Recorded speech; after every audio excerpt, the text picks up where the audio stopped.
Hey guys, with Hanamura Temple entering the ranked rotation, thought it was time to finally do a guide on Hanamura Temple and what you should be looking for when you're entering this map.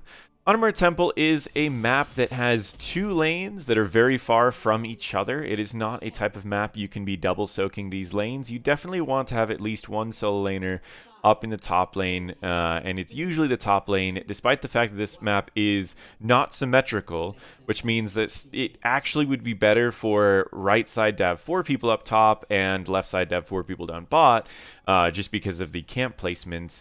Overall, anything can really work on this map, so generally it is the solo laners are up in the top lane while you have a 4 versus 4 in the bottom lane.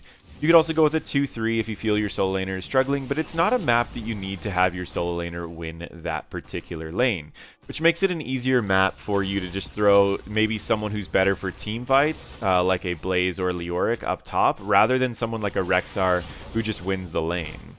On this map, the main priority you should be looking at are the camps. These recon camps, for example, spawn at a very high pace, and once they spawn at 1 minute, then they go back and forth. If you take it, then the opponent is allowed to take it, and they give a huge experience lead. So as long as you are constantly the ones holding the recon camps, you're going to be in an advantage. There's also a trick to hiding behind a recon camp while you have vision, and when the enemies are starting to take it, right as they clear all 3, you get the experience from capping the recon camp. So if all of you are hiding in a specific area, and then you end up taking all of these, or the enemies end up taking all of these, you can retake it by taking out the enemies, capping it, and then you get the experience twice for that camp. Otherwise, the next most powerful camps on this map are the turret camps. They act just like the turrets on Volskaya, and you'll be using them very similarly to the turrets on Volskaya. You drop them down when you're seeing a fight, but they generally are used more on this map for the actual pushing, and to push with objectives or push with anything else. Onto these samurai camps, which to me are like mini bosses. Imagine them half as effective as a boss. So if you push with it, it's almost as effective as a boss. If you push with, or if you just leave it on its own, it's about half as effective as a boss. They do way more damage than bosses, but have a much smaller health pool. Now, what I've noticed about the objective on this map, which this objective will be spawning in the next minute, as it always spawns at 3 minutes on this map. And the objective on this map summons a cart that appears here, and then this cart you then push with it, and the first cart goes to neutral areas. For example, the first cart is going to have blue team needing to push forward towards red team's camp, and then upward towards a neutral area, while red team on the other hand will push towards blue team's camp, and then will go down to a neutral area, making it a really viable option for both teams to do whatever they want to, which is why I've given people a very specific strategy on this map. And this is what I personally think is the best strategy on this map. Go and try to get as many camps as you can in the early game and try to gain as much value as you can in the early game. And then when the objective spawns, ignore the objective and simply go for your camp. At the point you get the camp, what you're going to notice is that the enemies are going to be up in this area by the time you get the camp, and you can then push and fight off the enemies. Now they have to make a decision of dealing with the camp that you just took or taking the team fight, as this camp alone will take all of the front walls.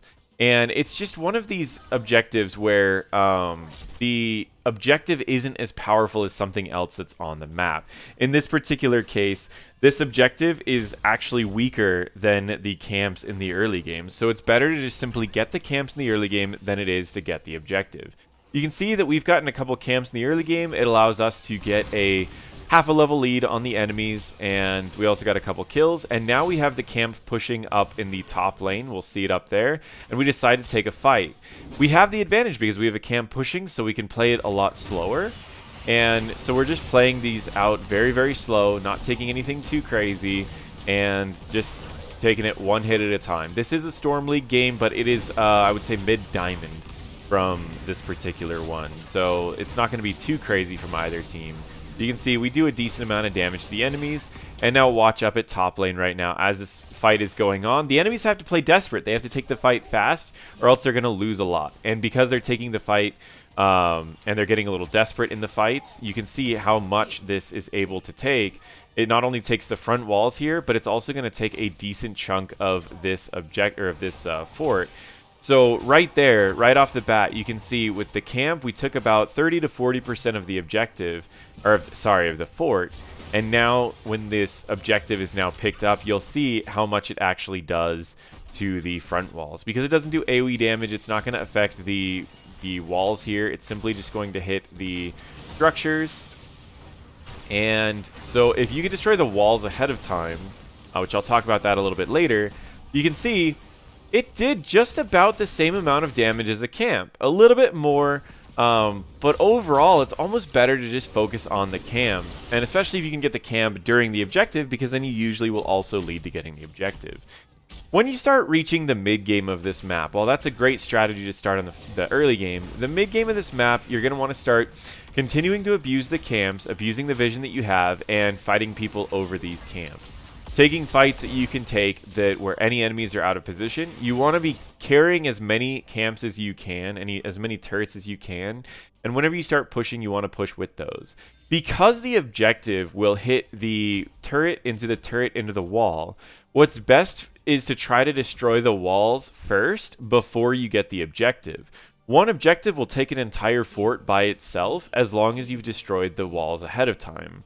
Which means that if you ever want to push, collect some turrets, drop down some turrets, and take out the forts quickly, and then go for trying to win the objectives.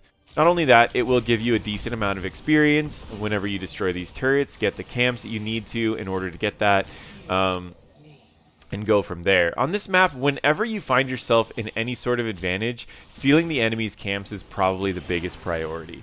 Making sure that you can find where the enemies are, kill a couple people, and steal a camp. Forts will give you that passive experience forever, so if you do have the opportunity to go for a fort, certainly go for it, but otherwise, you definitely want to be focusing primarily on getting these camps. They're huge experience bumps. Each of the camps, think of camps as experience, and think of the forts as getting closer to ending the game.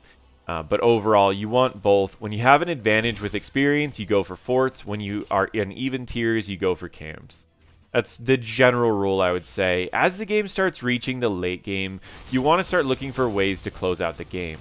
Now, the next time that you'll be picking up an objective, it will adjust the locations. So, for example, it's now still going to be the neutral area for blue team because they didn't get an objective. However, now red team needs to go about midway towards their top fort, which means that if you really want to play this out safe, you should try to destroy their top fort so that they don't have that easy access to a safe place to hide. So by approaching the top fort would be a great way to make it easier. As you can see, we got a kill, we stole a camp, and now this camp's going to start getting value here, and it's going to be easier for us to go for an objective later. But yeah, the objective, we put a lot more priority on camps, as you can see. I actually, one of the things that really bothers me about this map after they did the rework, and one of the reasons why I didn't do a video for a long time, was I was expecting them to balance it a little bit differently before they brought it into ranked, because the camps are legitimately worth more than the objectives. And they're just so strong that they usually give you the objective too. But that's also why I wanted to make the video, is because I wanted to make sure that people watching my videos know that if you just focus on the camps here, you're going to be in a really good spot. I actually got saved by the Entomb there, which is pretty nice of that Leoric. But either way, we take some fights. And the great part is if you take a fight that you don't like, you can always just back off, heal, because there's such a long time in between objectives, or in between like pushing this objective, that it just makes it to where it's such an easy map to reset on. It's another map that I probably wouldn't recommend heroes like Alex Straza on, because while you can win the objective for 15 seconds, it's easy to just walk away from the objective and then come back later. Which is why it's not a map that I'd recommend for that. I'd recommend it more for heroes that can take the really long fights. But yeah, as long as you can destroy the forts, it makes getting these objectives a little bit easier. If you find yourself ever pushing past a camp and the enemies aren't nearby, quickly take the camp. Again, it's just extra experience. And whenever you find yourself with an experience lead, go for the objective or go for a fort. As the game starts closing out, it is a difficult map to just finish on, purely because the objective's kind of hard to grab, which is why I usually recommend, instead of trying to close out the game with a an objective itself because they're so easy to defend against, I recommend instead trying to just steal turret after turret after turret and then just push. Once there's an open area for the core, simply just push in and drop a bunch of turrets around the core, and you can usually finish the game pretty easily with that. It's much easier to finish with a variety of turrets and pushing in than it is with an objective, but at times you may just need to do that. That's essentially all you need to know on Hanamura. Focus primarily on camps when you need experience. Focus primarily on forts when you need to, when you have any sort of lead.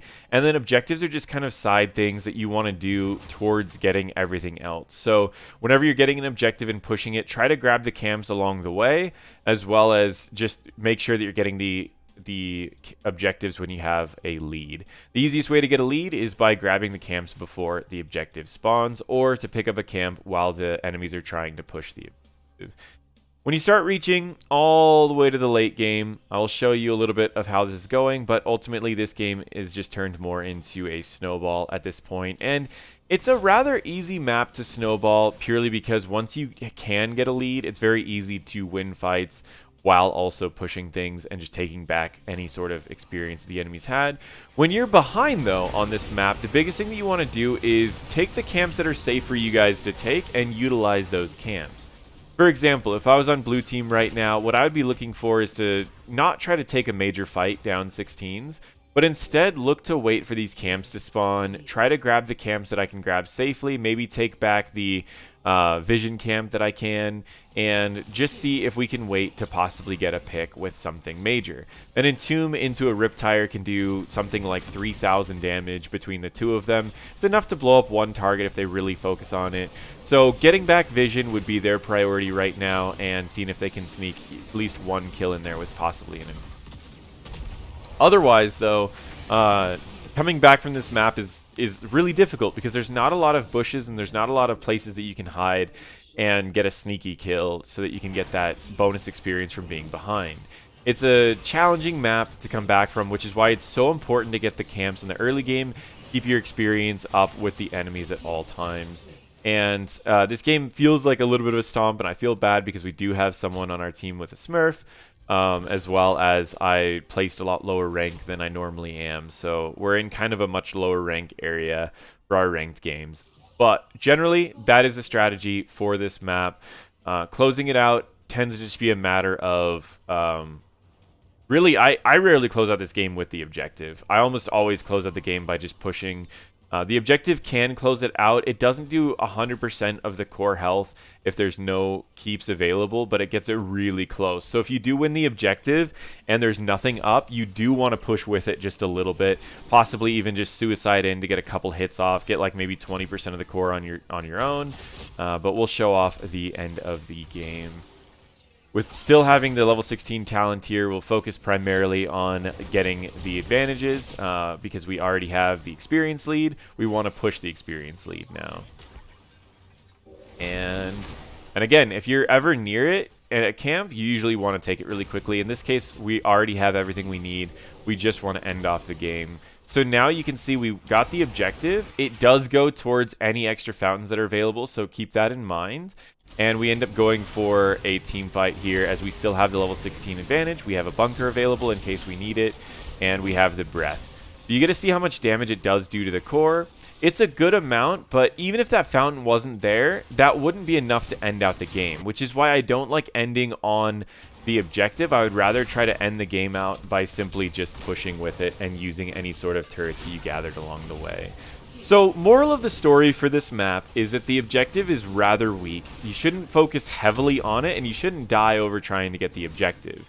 The objective is just kind of gravy on already having a lead in the game, and it's not something that you should be worrying about for getting a huge lead in the game, nor is it something that you're going to be using to really end out the game.